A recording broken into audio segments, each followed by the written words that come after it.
Profanity Nation. Yeah, it's the new era of man for some old school fans with a new school brand. We got money on the mic with the plan in hand. And Stat Pat to his left, they go hand in hand. And to the right, we got Simpster, he putting it down. It's the Profanity Nation, we running the town. Yeah, It's the Profanity Nation. Hey, welcome to the Profanity Nation podcast, where we are the voice of the professional fan. And today we have an extra special show. But first, let me start by introducing my co-host, of course, Money Mike. How you feeling? I'm good, man. I'm excited about this. I want to hear what really happened. Right. Yeah, we're going to get to the truth, fact or fiction on Winning Time, HBO's huge hit about the Lakers Showtime era in the 80s. Of course, you see Stat Pat can't be with us today, although he is here in spirit, and he has forwarded us some questions that we're going to go ahead and pass along. But the guest we have today is a super special guest. His name is Ted Dawson. We're going to introduce him, bring him in just a second. He was there. He was there when all of this went down. He was there. He was a CBS sportscaster, newscaster at the time. Before that as well, his resume goes well beyond, and we'll talk to him about that. In fact, let's go ahead and bring him on right now. Can we go ahead and get Ted? See here? Let's go ahead and get him on. There he is. Hey, Ted. Hi, guys. How you doing? Good, Ted. How you doing? Glad Good. this day. Hey, the most important thing first, though. Okay? Yes. Let's go. Have you called your mother on Mother's Day? Yes, absolutely. Yeah. Okay. You know, I have to do that first, man. I'm gonna tell you, man. Mother's Day is you have to make your rounds all the time. Absolutely. So I did that already. Absolutely. Thank you so much for reminding us. Of course, it is a special Mother's Day episode, so that is awesome. Ted, please, if you can give our viewers a brief rundown of your history in the broadcasting business and Okay. so kind of where you were as it relates to HBO's Winning Time, that would be great. Well, the interesting thing is I came to Los Angeles with Kareem. We came at the same time. When the Lakers made the trade with Milwaukee for Kareem, was the same year I got there. And the interesting thing was Chick Hearn had me on as a guest on the very first game. And he asked me, is having Kareem on the team going to make a difference? Will Lakers win the championship now with Kareem? And I said, no, because they still don't have any forwards. And Chick looked at me like, how dare you say that? Kareem can't win without forwards. It turned out he couldn't, even though he had good guards. He had no forwards. He had no rebounding help. And so the Lakers couldn't win that year. And it wasn't until they got Magic and some of the rest of the guys that really put the team together.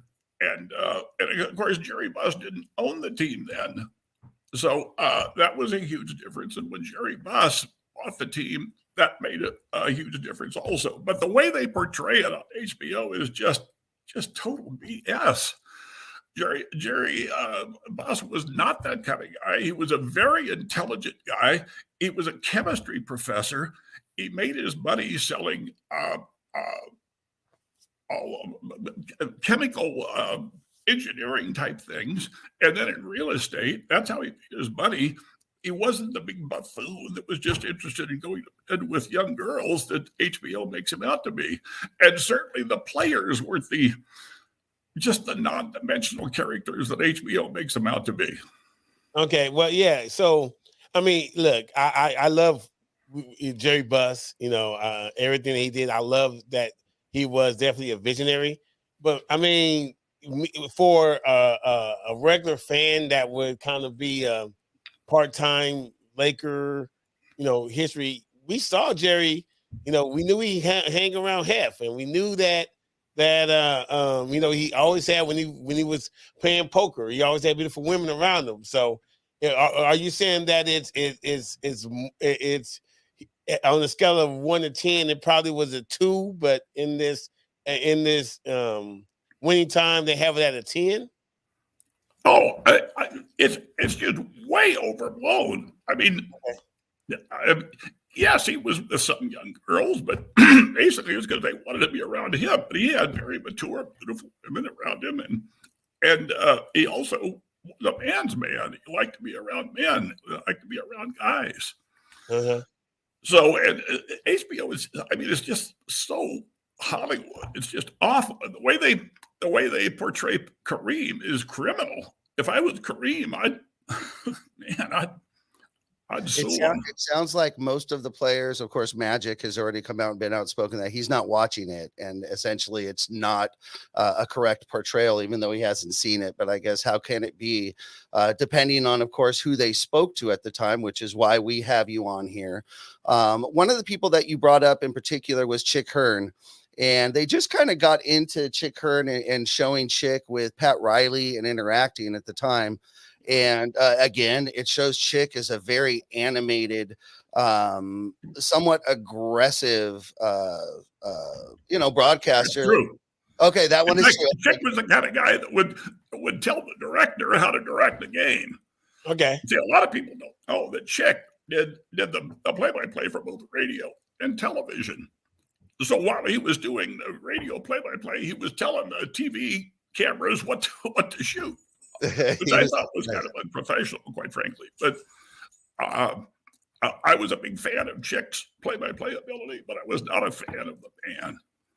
Okay, that's a fair assessment. Yeah, so look, I love Chick Hearn. I mean, matter of fact, it was ironic enough. I went on my birthday. He died, I think, right around August 2nd or so. But I remember that Staples Center on my birthday, they had the memorial where you was able to walk through Staples and sit and pass by where he used to do all his broadcast games and everything like that.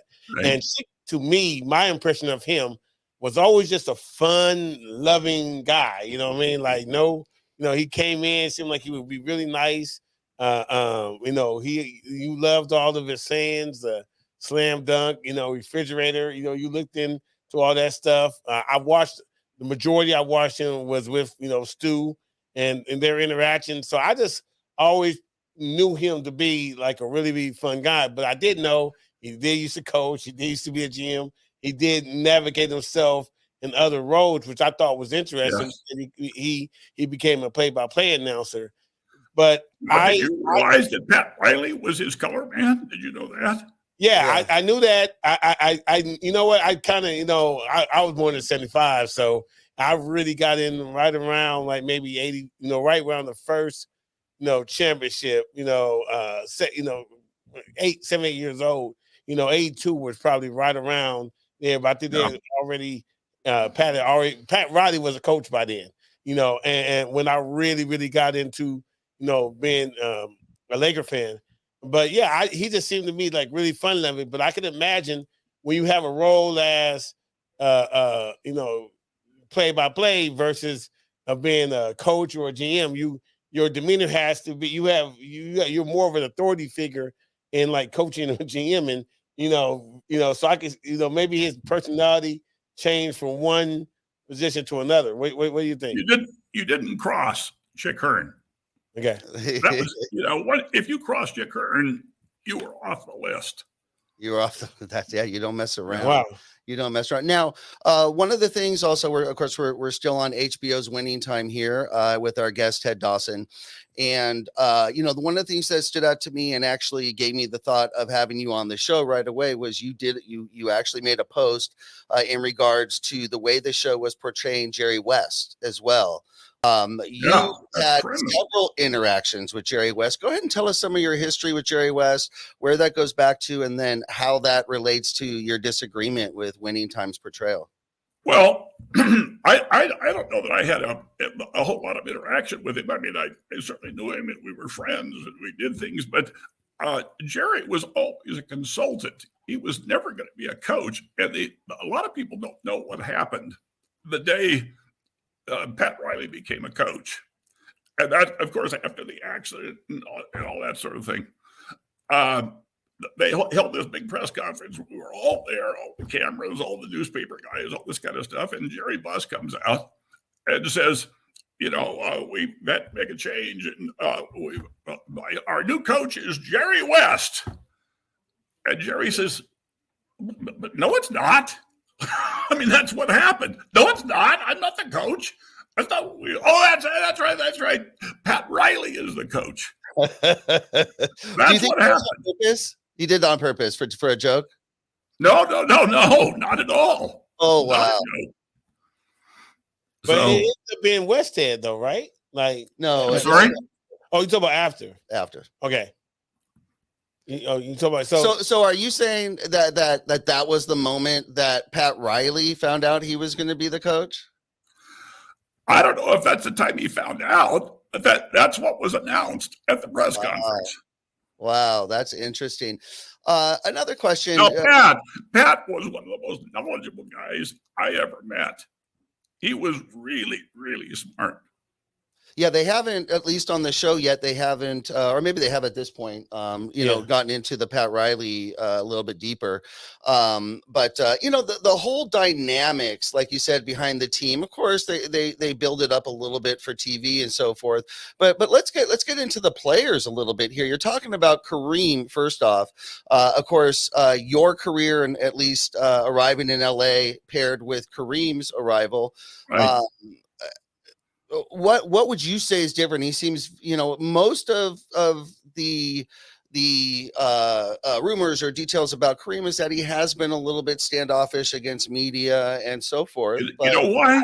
He's a that. lot smarter. He's a lot smarter than anybody in the media. Kareem Abdul-Jabbar is, if not the smartest athlete I've ever met, right up there, one or two. He is incredibly intelligent, and he doesn't suffer fools. And that's the biggest thing. Most, quite frankly, and I'd probably be part of that, most media guys are idiots. And especially back in the 80s, newspaper guys were always trying to get you. They were always trying to find something as opposed to just reporting the facts. And my guess is it's probably worse now, quite frankly. And Kareem just didn't put up with that. So that's the reason he got a reputation of being standoffish. Well, but he's incredibly intelligent. Look, I mean, I have to tell you, I mean, I'm a like I said, I'm a big Laker fan. I love Kareem, like definitely for what he did on the court. But I mean, I'm also a guy that goes around and hangs around in a circle. Like I have a ball that has every Hall of Famer. I'm not every Hall of Famer. Everybody that's numbered that's retired on the wall, except for Wilt Chamberlain. I have signed on one ball. It's one of my prized possessions. But I could tell you the anxiety I had when I was trying to figure out how was I going to get Kareem's autograph, because his reputation, his public reputation is, even when I got Jamal Wiltz to sign my ball, I said, yeah, man, I got to get Kareem. And Jamal Wiltz told me, good luck, and I remember the first interaction I had with him. It was at a book signing, and he took a picture with my daughter, and I was trying to get him to sign my ball. And when I tell you, he ignored the fact the ball was sitting on the table right next to him. And I was like, wow, like he didn't even pay attention to it. And then when I finally got my autograph from him, it was a signing that he did, and I was happy that he was. But I could tell you about this day, and it was really interesting to me. Everybody that was lining up, and everybody wanted Kareem's autograph, but we all were like, man, he's kind of like an a-hole. Like that was the whole crowd while we was in line. But I could tell you the interesting thing about it was that day I got his autograph, I had that picture that he had took, and I said, hey man, remember when you took a picture of my daughter? He said, yeah, why you didn't let me take me with her? And I was like, and we all laughed and we went away. And everybody after they met him that day and he signed the memorabilia, everybody was like, oh man, Kareem was really cool today. Oh, yeah. So he's a cool guy. Yeah, but and if you talk intelligently with him, he speaks like 4 languages. Okay. Then, he's a biblical scholar. He's a scholar on the Quran. He's just incredible. He's a blessing to social media as well.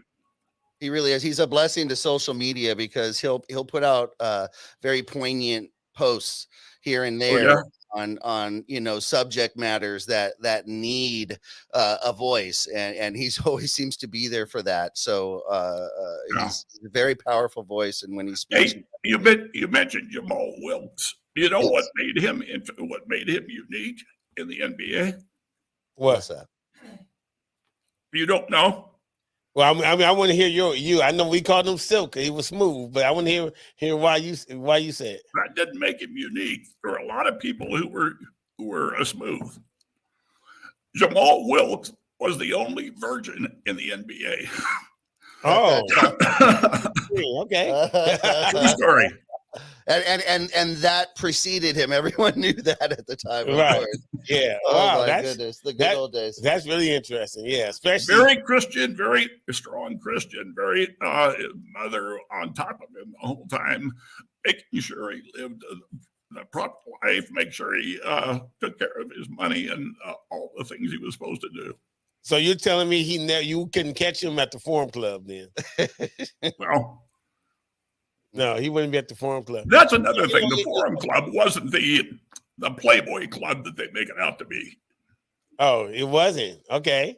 I would love to hear that because, man, like, when we're out, things come out, they get embellished, and The stories they grow. Yeah. The fish gets larger each year. yeah. So, Absolutely. yeah, but for what I understood, man, the Forum Club, just growing up, naturally, obviously, a lot of those years I was not 18 or close to 21. So, but you were here like, man, the women, the party, and Michael Jackson coming in there, and all the celebrities, and all these, people. Well, yeah, there were celebrities, but they weren't. I mean, they weren't taking their clothes off and that kind of stuff, and lap dancing and that kind of stuff that HBO is showing. Oh, okay. Yeah, it is quite graphic on HBO show. That's for sure. Yeah, it's ridiculous. Let me ask you this: at the time that Jerry Buss took over the team and all the changes were taking place, you were watching it from supposedly a neutral side as a sports broadcaster. You're local, you're Los Angeles, but of course you're supposed to stay somewhat neutral. Were you aware, was it quite obvious at the time how groundbreaking all of this was going to be and how Absolutely. iconic it was? It was obvious from the start and right there. I was in the crowd the night the NBA changed, and I'll tell you what it was. It was the first game of Magic's career, an exhibition game in San Diego, and very close all the way. End of the game, Magic feeds Kareem, and Kareem hits a hook shot. Magic comes running up and jumps into Kareem's arms. Nobody had ever seen that. Players didn't act like that. They were professionals, didn't act like that. But that changed the whole vibe of the NBA and Kareem was like, whoa. But they took that and turned it into Showtime. They turned that emotion and made it Showtime. So let me ask you about that. So I mean, even before this HBO Winning Time came out, I heard that Magic didn't like that. Like, what are you doing? It's only game one. So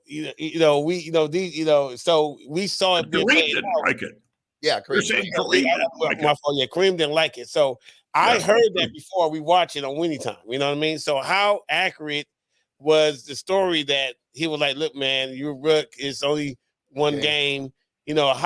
What was Kareem receptive to Magic? Because I mean, yes, because Magic showed him how that was going to make him win. That was going to help him win. And Kareem is all about winning. Let's regress just a bit. One thing that I definitely learned now, Paul Westhead, we had heard the name. We were young at the time that was happening. 72 baby here, 75 right here. So a little bit young, but our parents were watching, our dads were watching. We knew something was going on.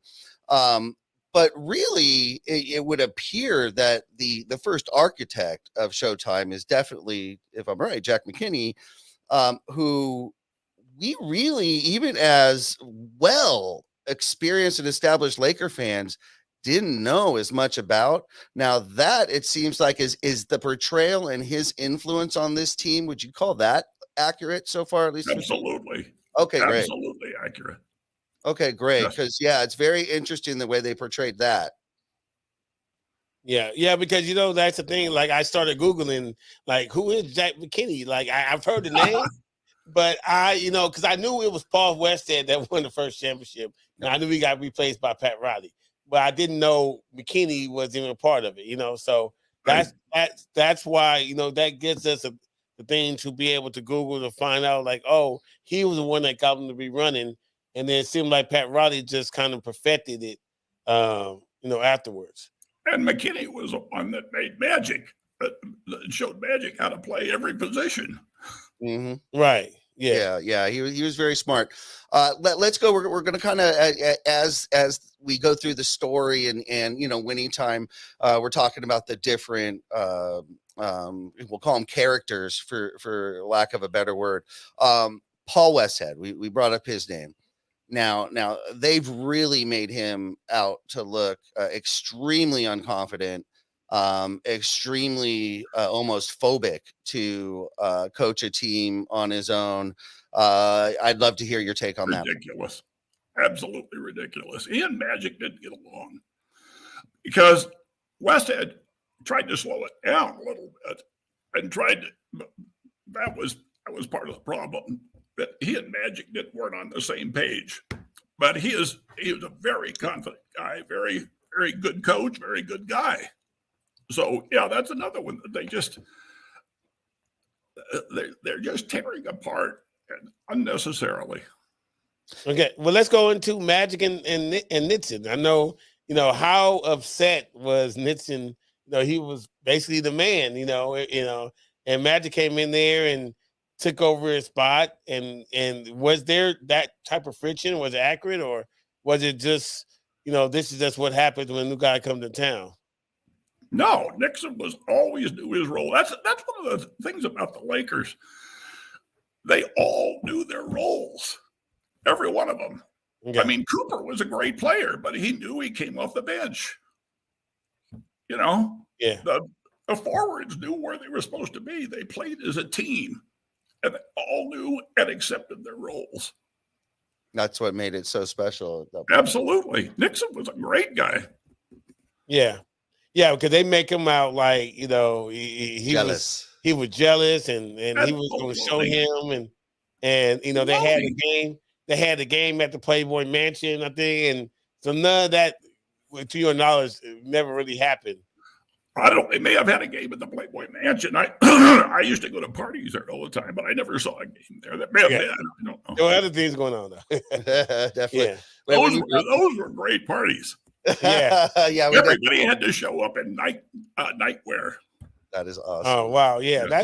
That's cool. So I think we need to take a break for one of our commercials. And then I think if you could hold tight. If you can hold tight, we'll be right back with you. We're going to come right back with Ted Dawson. We're just going to go ahead and take a break and give our sponsors some love. So when we get back, we're going to continue talking about HBO's Winning Time and Ted Dawson. Thank you so much. We'll be right back. Don't go anywhere. Be sure to visit the Pure Life Alternative Wellness Center for all your 420 needs. They have everything from Baby Jeters to Stizzy cartridges, fuzzies, pre-rolls, great deals on eighths, Raw Garden Diamonds. They have your gear. They have Papa and Barkley relief patches. After a hard workout, you need those. CBDs, you know that. They have plenty of edibles to choose from. Be sure to hit up the Pure Life Alternative Wellness Center.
The Profanity Nation is now the official podcast of the Los Angeles Lakers fan club on Clubhouse. Be sure to join, over 5,000 strong and growing. Also, text Lakers to 22828 for a chance to win a free t-shirt. Again, text Lakers to 22828 for a chance to win a free t-shirt.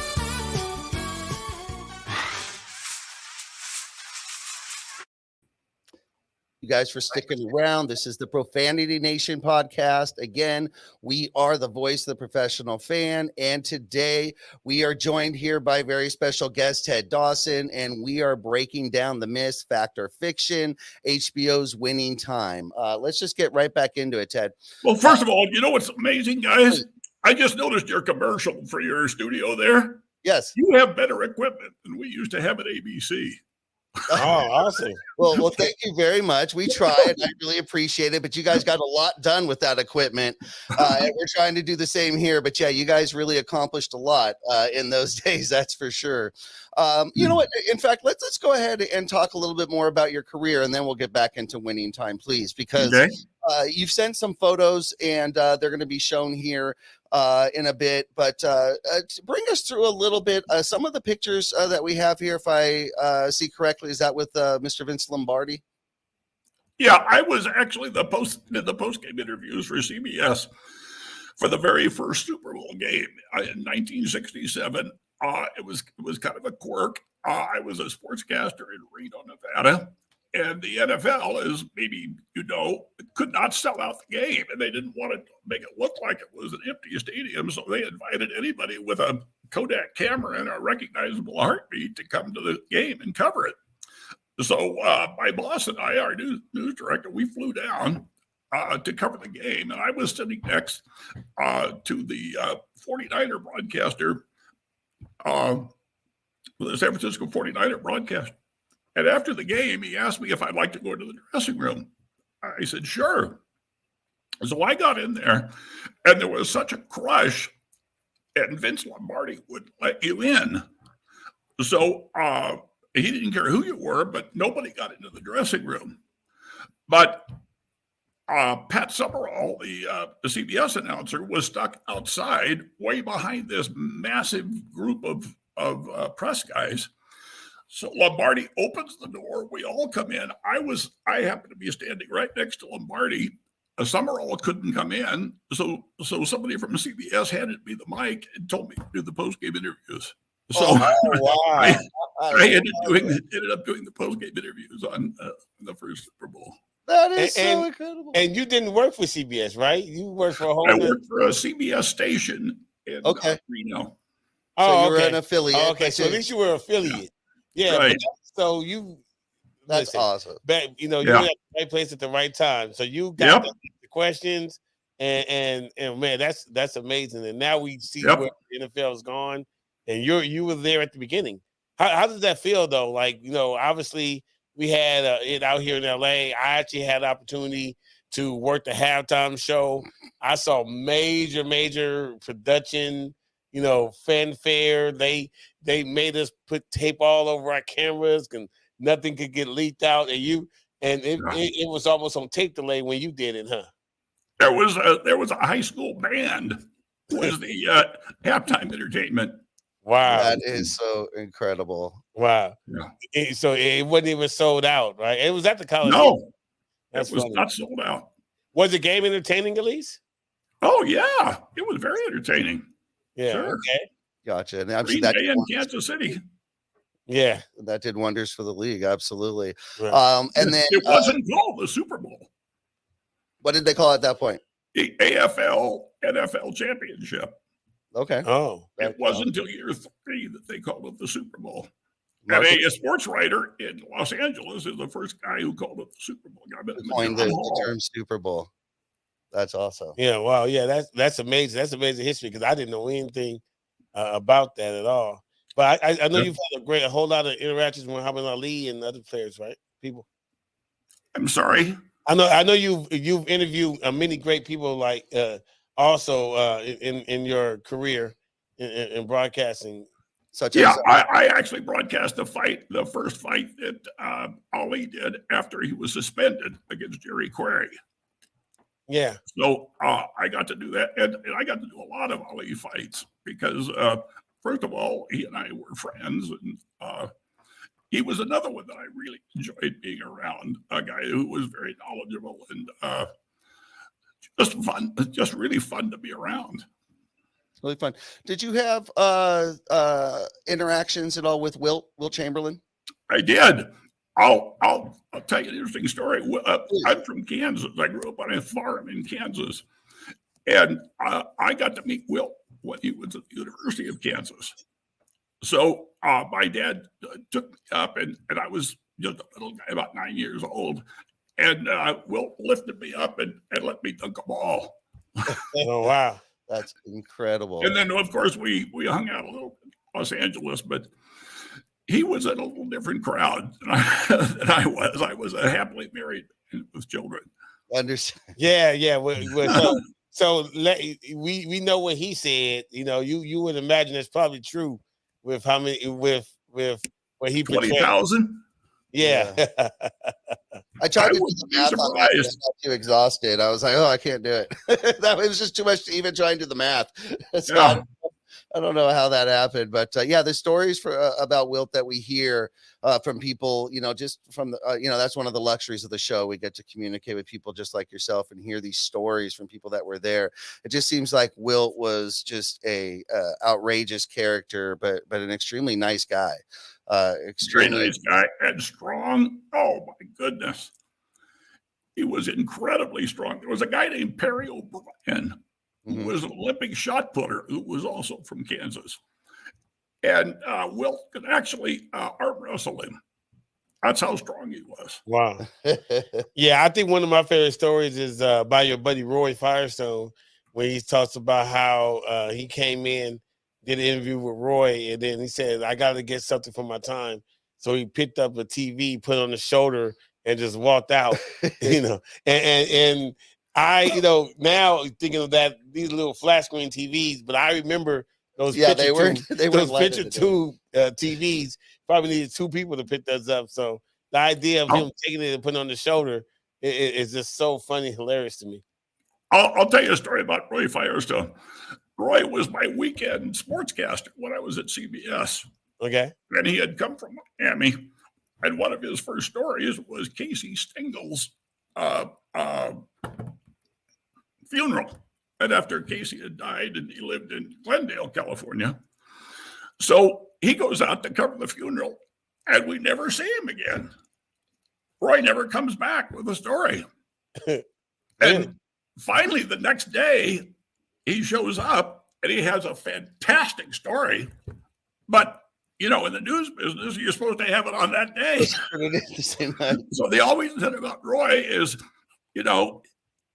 you can send him out to cover a game, but you wouldn't have it back for 3 days. If you got it back, it would be a hell of a story. It would be great. So was the story at least good though? The story was always good. He always did great stories. Definitely. Yeah, I love his stories. I can listen to them all day.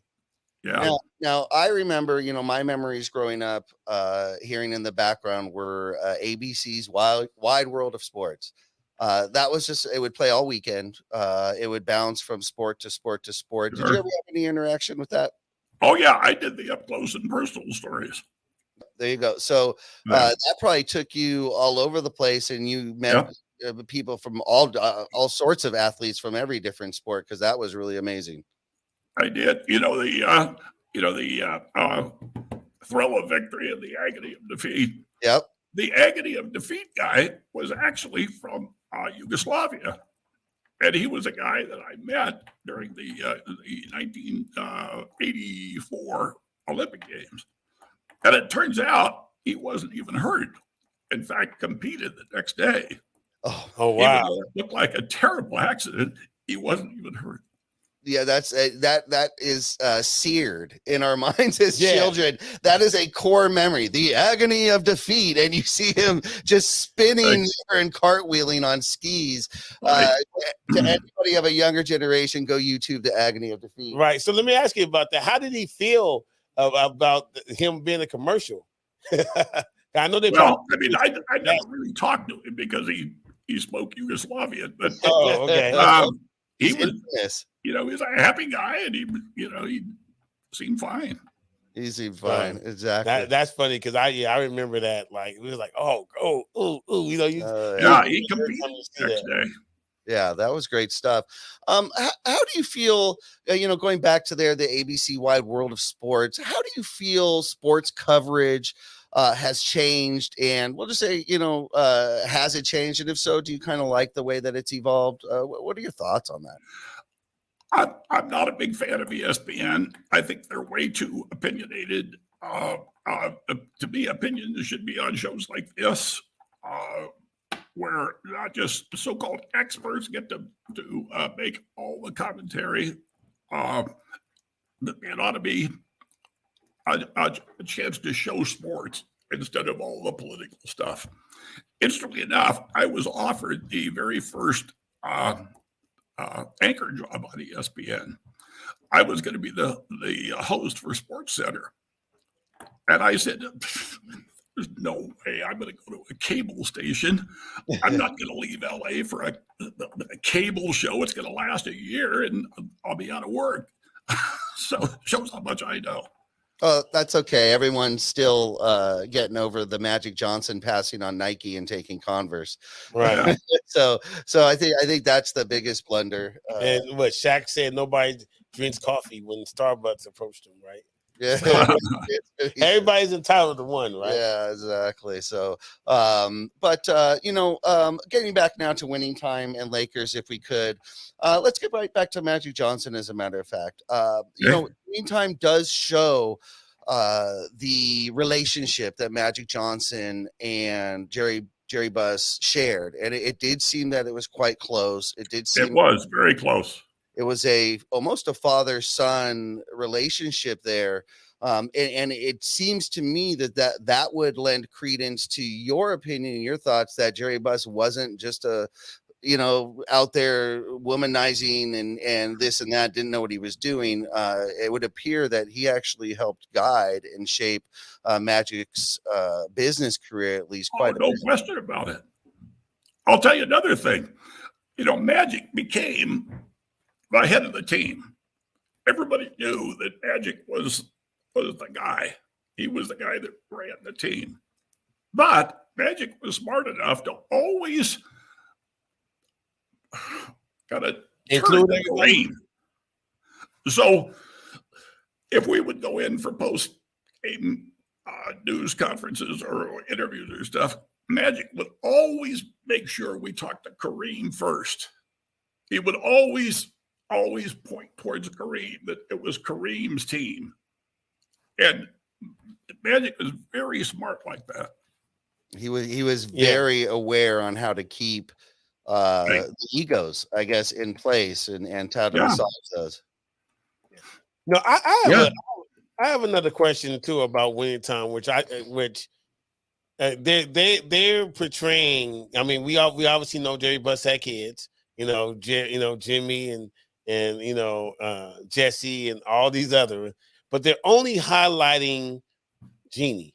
They only show Jeannie. And they're only showing Jeannie, unless we haven't seen the whole thing yet, so maybe they may come later on.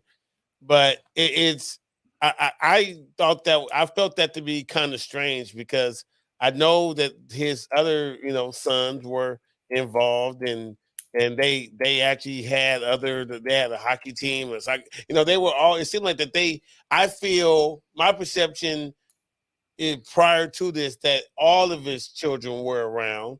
But in this, it looks like only Jeannie's around. Is that where his other around also? Well, Jeannie was the one that sold it to HBO. Oh. And they made Jerry's mother look out like she was an idiot. Yes. Which she wasn't, I guarantee you. So, I wasn't around for the later years. So, okay, yeah. That's interesting. I didn't know that Jeannie was the one that sold it to HBO. Yeah. Oh, yeah. Oh, that's the whole idea. So maybe that's why she's so a part of it at that point. Yeah, yeah. Because I think so, said, yeah. well, I mean, so did you? I mean, I know you did you see where his son's around at all? You know, doing it. Yeah, sure. Okay. Yeah. So okay. So so that's very interesting that we're only seeing not only none of his other children around, but we're only You're seeing seeing Jeannie Buss's perception. perspective. From her side. Wow, Exactly. that's very interesting. That is interesting. Yeah. That is. I would imagine just because of your history in LA, that and just the Lakers being the Lakers, that you've monitored, you kept an eye on them, you know what they've done, what they've gone through, Sure. and so forth. What were your thoughts, or did you have any when it was the Jimmy Bus versus Jeannie Bus sort of power struggle that seemed to be going on at that time? You know, I'd been out of it for so long at that point that I didn't really have any thoughts about it. I just knew that Jerry would be very upset about it because the Lakers were his life. Yeah, absolutely. Yeah. Yeah, I can see that. I can see how it would definitely be frustrating for him, especially since, like I didn't realize, I knew he had to sell some of his real estate to Don Sterling in order to be able to afford the team. And then, Don Sterling got upset, so he bought the Clippers. But, but I didn't realize Now there is a jerk. A total jerk. Oh, Sterling is? Okay, that's a whole another show. We got to have you back to hear about Sterling. But I didn't realize, because they portray him to be like broke, like as far as Jerry Buss. What did you have any knowledge, or were you privy to the struggle, or that all kind of was hidden? I don't believe that for a minute. Okay. I don't. Yeah, because you know what, I wonder, like, if that was kind of hidden and he was just putting on the persona, like everything was like okay, Yeah, as far as I knew. Yeah. See, a lot of people don't know the Lakers were Jerry Buss's first team. Yeah. Did you guys know that? Yeah, I knew that about Jerry Buss. Yeah. What was his He owned a World Team Tennis. Yeah. Yeah. That's where I met him, because I was the broadcaster. I'm sorry? I was their broadcaster. That's where I met him. Oh, okay. That's where you met him. So then that predated his purchase of the Lakers at that time. Yes. Okay, so then you definitely. He actually announced the Lakers purchase on my show on ABC. Oh, wow. See that? Yeah. Very neat. Historic. Absolutely. Yeah. This has just been great stuff. Now we do know that Magic Johnson is working on his own show or series now that's going to portray the same era, and he's going to tell it, I guess, from his point of view. So we would absolutely love, if once that comes out, if we could have you back on the show. And we could kind of do a comparison and a talk and see what Magic's doing and how that comes across. I'm 78 years old, so if I'm still alive, you got it. Oh, you're going to be here. Oh, yeah. I think it actually premieres. Well, by the time the show's there, definitely it would have premiered. You'll be around. And the only problem is, this is what I don't like. This is my own opinion. Everything is on a different network. So this is going to be on Apple TV. So you have to have Apple TV. I have Apple TV, so you'll be able to watch it. So HBO, Apple TV, right? So you have to sign up to everything, man. It's so great. But it gets expensive. But I guess that really kind of poses the question: when you are the one that's producing the content that you're distributing out, how much time. Like, how much are you really going to show anything negative about yourself? Right? Like, so, like you said today, I didn't know that Jeannie was the one that sold, it to HBO.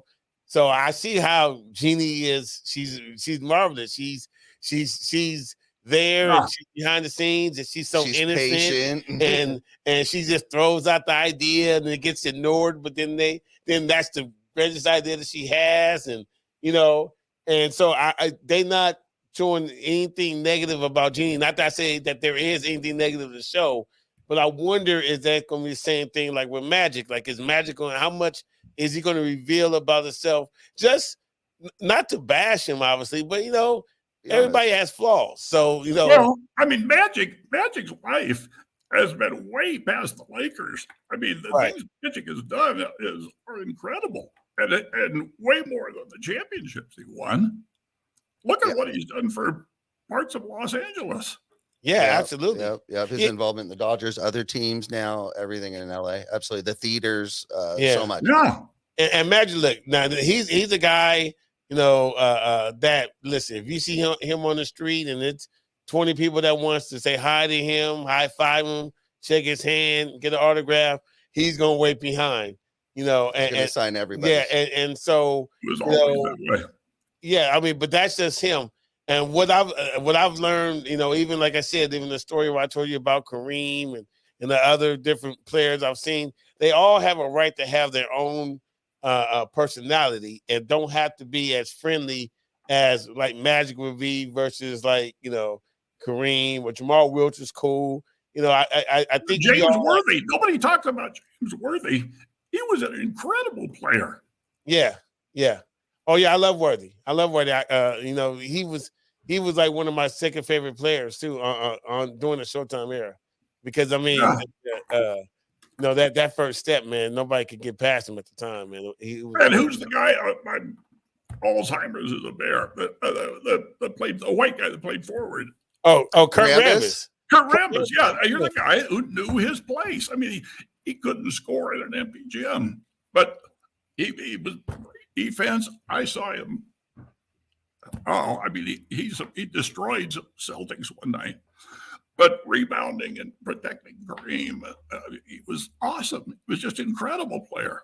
Yeah, like you said, sticking to your role, and that's what made him awesome. Well, and look, that's what I really hate about today's game, is that they don't construct teams like that anymore. Positionless.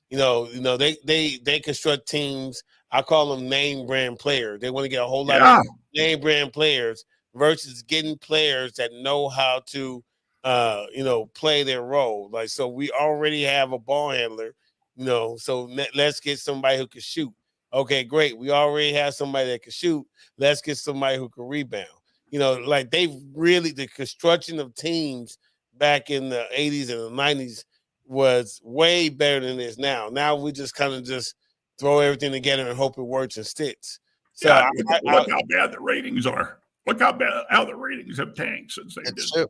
Yeah, it's true. It shows. Well, yeah, right, because it makes for not very good basketball as a whole. You know what I mean? Like, you only have a couple of teams versus, back then everything was way parity. More. Everything was way more competitive, I feel, back in the day. And I like and I'll ask you about this. I love the hero and the villain. Back in the 80s, you had the hero and the villain. We hated the Celtics. We didn't even wear green, and or Detroit Bad Boys, or Detroit Bad Boys. Like, the character of these people, either you hated them or you loved them. And now, like, this everything is just so, none of that is in this game today. And I wish they kind of would go back. Like, you gotta love everybody. You gotta like people on the Celtics now. Like, and everybody hugs at the end of the game. Yeah. Everyone's a friend. Yeah. Nobody. They all go on vacation on yachts, but they were never like Magic and Bird. We know that they never liked each other until they had to go do a commercial together, and they realized that they had some some things in common. But when they I don't think they like each other now. They respect each other, but I don't believe they like each other. Respect's probably the right word. You're absolutely right. Well, let me tell you a story. Can I tell you one final story? I don't know how we are on time, but no, go ahead. Go ahead. I'd love to hear it. The Lakers are playing the Celtics finals, and the Lakers had won the first two games at home pretty handily.